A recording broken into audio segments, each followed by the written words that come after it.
Hello दोस्तों, चीन के साथ 1962 में हुई लड़ाई की आपको जरूर याद होगी। शायद आपको 1967 की लड़ाई की भी जानकारी होगी, जो सिक्किम के नाथुला और चोला इलाकों में लड़ी गई और उसमें भारतीय सेना ने चीन को बुरी तरह से हराया था। लेकिन क्या आपको सन 1987 में अरुणाचल प्रदेश में भारत और चीन के बीच हुए टकराव की जानकारी है, जिसमें एक बार फिर भारत ने चीन को अपना समूह लेकर पीछे लौटने पर मजबूर कर दिया था। उस जमाने में भारतीय थल सेना अध्यक्ष हुआ करते थे जनरल के सुंदर जी, जिन्होंने किसी भी हालत में झुकना नहीं सीखा था, और प्रधानमंत्री हुआ करते थे राजीव गांधी। 1962 में पराजित भारतीय सेना का हौसला शुरू के 1-2 साल में थोड़ा हिल गया था, लेकिन इसके बाद एक एक करके भारत ने 3 बड़ी जंगें जीतकर दिखाई और इसकी वजह से 80 के दशक में भारतीय सेना जोश और आत्मविश्वास से लबालब थी। 1962 की लड़ाई के सिर्फ 3 साल बाद भारत की पहली जीत पाकिस्तान के खिलाफ 1965 में हुई, दूसरी 1967 में चीन के खिलाफ सिक्किम में हुई और फिर तीसरी 1971 में जब पाकिस्तान के 2 टुकड़े होकर बांग्लादेश का जन्म हुआ। कहने की जरूरत नहीं है कि 1980 का दशक आते आते भारतीय फौज न सिर्फ बैटल हार्डन हो चुकी थी, बल्कि अपनी 3 दिशाओं की सीमाओं पर जंगी कारनामा सफलता के साथ अंजाम दे चुकी थी। 1974 में भारत ने इंदिरा गांधी के जमाने में परमाणु परीक्षण भी कर लिया था।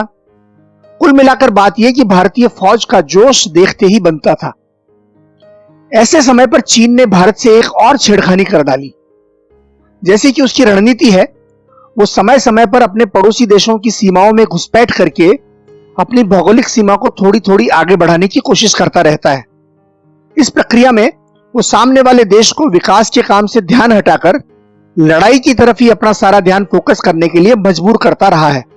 अपने बड़े आकार और बड़ी सेना के दम पर पड़ोसी देशों को आतंकित करते रहना और कभी भी सेटल न होने देना उसकी दीर्घकालीन राजनीति तथा फौजी रणनीति का अहम हिस्सा है। अब जानते हैं कि हुआ क्या था।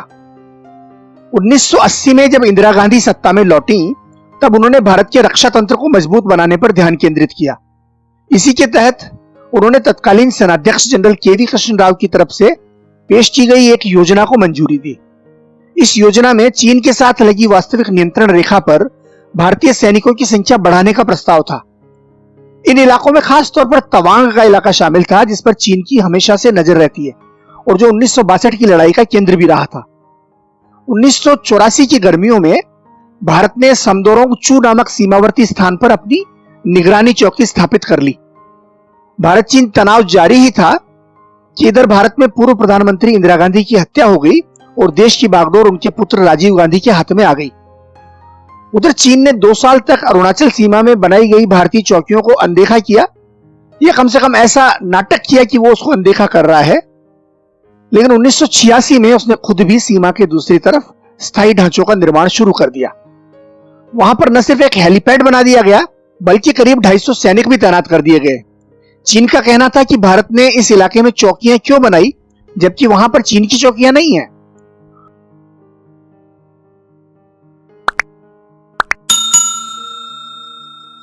दोनों देशों के बीच इस मुद्दे पर गतिरोध चलता रहा और इसी बीच general K V. Krishna Rao retire हो गए।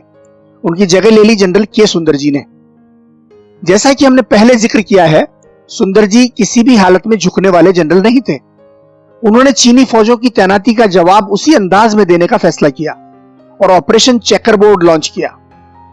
जनरल सुंदर जी ने भारतीय वायुसेना के विमानों तथा M-26 हेलीकॉप्टरों का इस्तेमाल करते हुए बड़ी संख्या में सैनिक उसी इलाके में पहुंचा दिए जहां पर चीन ने भी अपने सैनिकों की तैनाती की थी। इसे देखकर चीन आग बबूला हो गया और अक्टूबर में चीन के देंग जियाओफिंग ने धमकी दी कि ऐसा करने के लिए चीन भारत को सबक सिखा सकता है।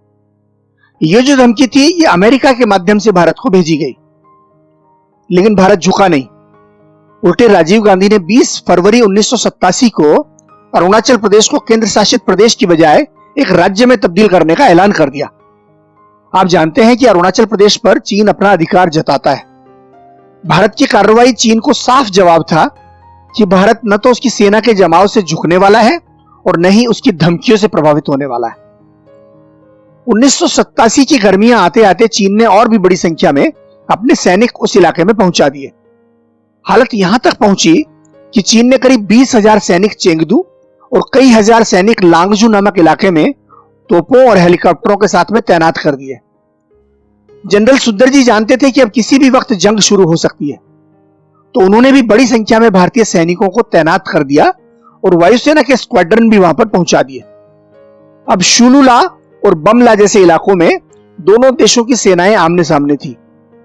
संदेश स्पष्ट था, भारत की सेना तैयार थी कि जो चुनौती है उसको आने दो, उसका मुफीद जवाब दिया जाएगा। इसी दौरान दोनों देशों के बीच राजनीतिक और राजनयिक स्तर की बातचीत भी शुरू हो गई। और आप जानते हैं कि यह बातचीत कब शुरू होती है? जब दोनों पक्षों को यह लगता है कि फौजी टकराव से कोई रास्ता निकलने वाला नहीं है। यानी चीन को भी भारत की ताकत का एहसास हो गया और उसे लगा कि वो फौजी ताकत का इस्तेमाल करके कोई रास्ता नहीं निकाल सकता या अपनी बात नहीं मनवा सकता। आखिरकार चीन का रुख नरम पड़ा और 5 अगस्त 1987 को बमला में दोनों देशों के बीच तनाव दूर करने के लिए बैठक हुई। इससे पहले तत्कालीन विदेश मंत्री नारायण दत्त तिवारी ने चीन का दौरा किया। इसके बाद चीन ने अपनी फौजें हटानी शुरू कर दी और भारत ने भी वही किया। धीरे धीरे समदोरोंग-चू और आसपास के इलाकों में हालात सामान्य हो गए। इससे एक बात साफ थी कि जनरल सुंदर जी के नेतृत्व में भारतीय सेना ने चीन को घुटनों पर बैठने के लिए मजबूर कर दिया था और उसे टका सा मुंह लेकर वापस लौटना पड़ा था। इसके 1 साल बाद जब तत्कालीन प्रधानमंत्री राजीव गांधी ने चीन का दौरा किया, तो स्वाभाविक रूप से उनके चेहरे पर आत्मविश्वास देखते ही बनता था।